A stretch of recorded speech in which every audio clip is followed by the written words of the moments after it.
What's the deal, YouTube? I'm back with another video.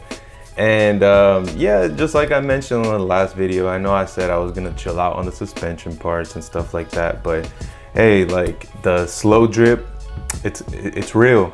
It's real. Like these parts are taking forever to get here. They're stuck on the out in the coast of California, and they're probably gonna take a long time. But the most important part is just these parts get here and in one piece, nothing's missing, you know, like I don't have to wait any longer. We're gonna talk about the M&M Honda Super Tuning rear differential damper kit for the S2000. Some of you guys may have seen it before. There's not a lot of information regarding this part. I've always been interested in this part, and I figured since I've already got the spoon rear differential mounts already on the car, I figured I might as well not enhance it, but reinforce the rear differential mounts for more longevity, because that's technically what this part is all about. And so what I have here is the M&M Honda Super Tuning, the Diff mount twin frame damper. So that's the part number right there. As you can see here, it says AP1, but it does fit for AP2. Just double check in case you guys are interested in this part. This should fit on all models of the S2000, AP1 and AP2. And it's pretty much the same. It shouldn't be anything different as far as the chassis goes, because if the diff mounts fit like the same for any year model, this is literally like the same thing. It shouldn't be an issue at all. But still, double check to see if there is a difference or anything. A brief history lesson from M&M Honda. As you can see, they say here, Honda Enthusiast Club of M&M Honda Racing since 1982 from Fukuoka, Japan. And cool thing about this company here is that they've been developing and tuning parts for Honda cars before Spoon did, which is pretty impressive. You know, they have history in the motorsports for Honda. And just like Spoon, they do their own development, their own racing in the circuits and stuff like that. But just like Spoon and how Mugen does their parts for like many chassis for Honda, they specialize and focus more onto the street tune for the cars. Because realistically, we're not all going to the track to, you know, put our cars to the test like that. And most of the time they're just on the street. Of course, we would like to have some race-oriented parts to go along with the car. M&M Honda, it's actually Majima and Majima. So they're two brothers that started this company, which are Tadashi Majima and Toshiyuki Majima. It's not M&M's the candy or anything like that. Pretty cool, you know, two passionate brothers that decided to start tuning Honda cars all the way from the very beginning, from the CRX EF model, EF chassis Hondas, from the EGs, the EK, the DC2, DC5, you know, S2000, and till this day they're still developing the wide body, their signature wide body for the FK8, and which is, you know, it's pretty dope. They're still out here, you know, developing parts, still making stuff. For some reason they just don't get that draw out here like that, which I don't understand. But I feel like they deserve more attention on their parts, especially in the Honda community. Like in my opinion, it seems like not a lot of people tend to get M&M Honda parts. It's mostly Spoon or Mugen or Jay's Racing and stuff like that, which is totally fine. It's cool, but I do feel like this company does deserve a little bit more attention regarding Honda parts. The cool thing about M&M is that they have a signature, which if you look at all their cars, they've developed a wide body for all of them, which I think is really cool. I love their wide body kits. My personal favorite is the DC5, believe it or not. It pulls off the wide body pretty nice in my opinion. Even though I personally never owned an Integra or RSX Type S here in the States, it's always been my favorite chassis for a wide body compared to all the other Hondas. I personally don't want a wide body kit on my car, but I do appreciate a well put wide body on any car for that matter. They've been tuning Hondas for quite some time, and it's very impressive that they're still producing parts till this day. I'm just gonna, do my usual thing, unbox it, show you guys what's inside the box. Obviously I'm gonna install it, and to be honest, I do personally think it's like a little bit overkill in a sense, considering that the rear diff mounts are still new, and I'm reinforcing it with a damper kit. No doubt that it would extend the longevity of the diff mounts for sure. My car being daily driven all the time, and if the shaking will increase due to this, or will it, reduce it more what it's made for, like obviously when you're putting a part like this, you're not gonna get OEM quality, like that OEM feel of the car. You're kind of almost race prepping it at this point. This might actually help as far as like drivability goes. I'm pretty sure it's gonna make the car feel a lot more smoother in shifting. The driving part may be smooth, but the ride may be a little shaky at idle. Who knows? But only way to tell is once it's on the car, I could give my final impression on this, so which I will do, and also do some pretty cool footage regarding this part, and hopefully you guys enjoy it. But nonetheless, yeah, let's get started.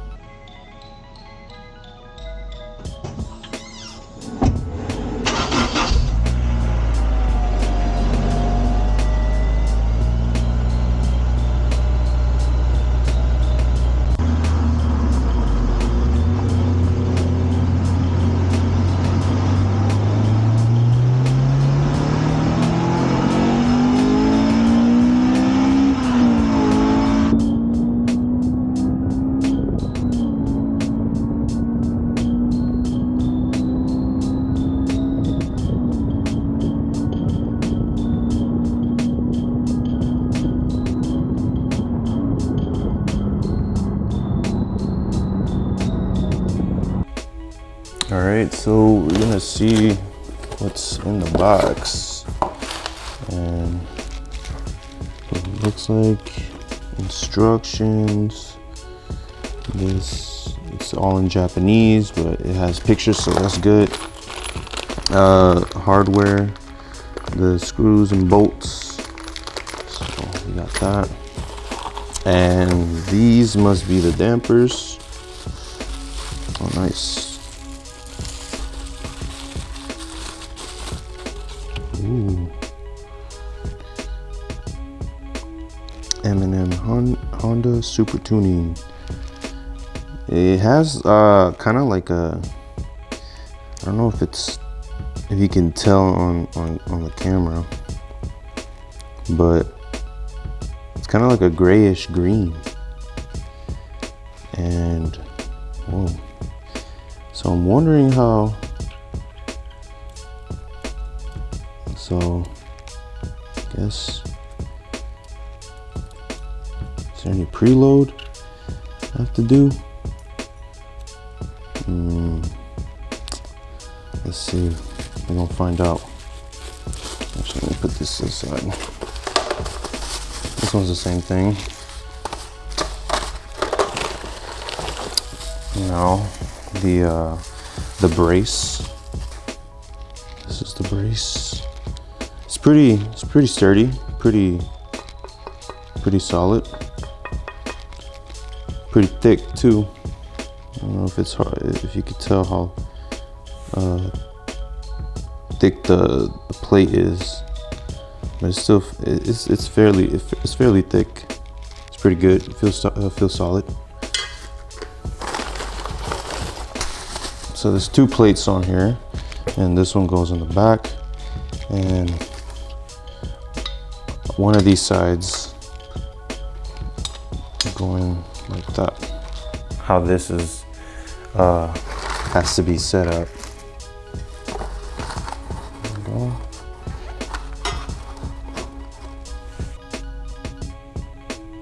Oh wow, okay. So looking at it, this part swivels. This end swivels. Does this end swivel? Yes, it does.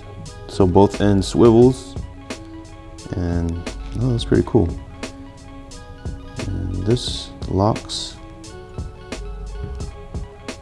This turns. Does this come off too?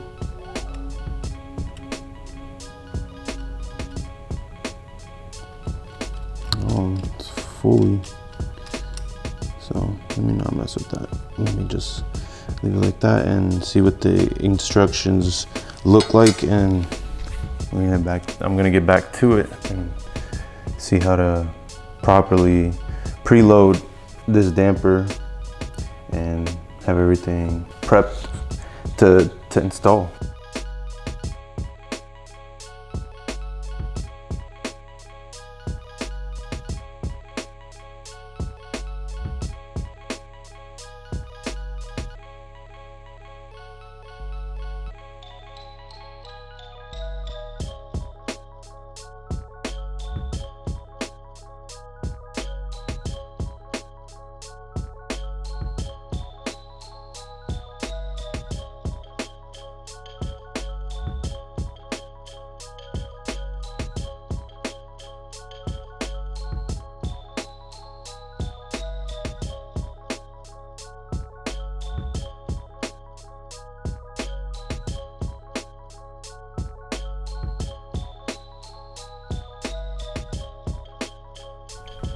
Okay, so I was looking at the dampers, and I've noticed that that you could unscrew pretty much the whole entire damper if you want.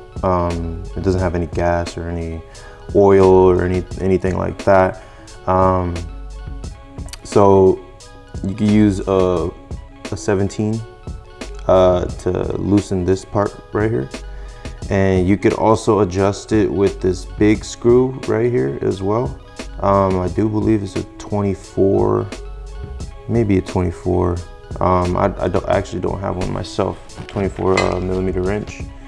And while I was messing around with it and looking to see what this was, I found out that this is actually the key to adjust. So this key goes into these little holes right here, and you can pretty much adjust on the fly, but I accidentally broke it. I went a little too hard on it and it broke. But it's not an issue. Like I said, you could adjust tension. You could either do it with the 24 wrench, or you could use this punch.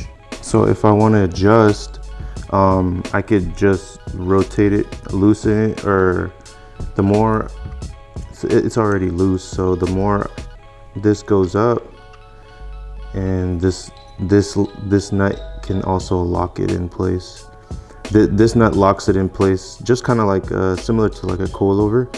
But on the instructions here, it's all in Japanese, as you can see. But I used Google Translate, and it says something about it. Both of these dampers are supposed to be the same size, and make sure there's no gaps right here on the bottom.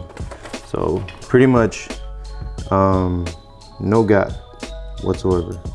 And then I believe once it's installed on the car, you could adjust it how you want through this screw right here, and like loosen it from right here, and then lock it with this screw to hold it in place. And yeah, it's pretty straightforward once you already have the big plate on. This you would have to attach like from the back like this, because this goes on the back. So it'll be behind this plate and it will be facing similarly like this from the outside. So I'm just gonna install these bolts real quick. Install it on the bracket and measure it. Hopefully everything goes smooth from here on out. All right, so I have them tightened, exact same length. So now I'm gonna install the screws, the bolts and all that stuff. So I went ahead and screwed it on because I don't think I would have been able to record it properly and show you guys what I did. Okay, so there's two bolts, right? So there's the front bolts right here, and there's also these bolts that let's see if I can focus. There you go. That look like this. They're not really bolts, they're kind of like washers. And you have a set of 4, 2 on the top and 2 on the bottom. So we have to pay attention to the way the placement of these washers go. So on the instructions, it shows it like that. So it would be facing like this, if that makes any sense. So just like on the instructions, it'll be facing like that. So you want to make sure this flat side it's like this, and then that's when you put in the screw, and then you tighten it on both sides. And you're gonna use an Allen. Let me see what size this is. Yeah, so you're gonna use this size Allen, so you can tighten it from the back. And also you're gonna use a 17 millimeter to tighten these bolts in the front. So now that they're tightened, now we can put it on the car and loosen the 2 big 17s, the differential in place. So I'm about to do that right now.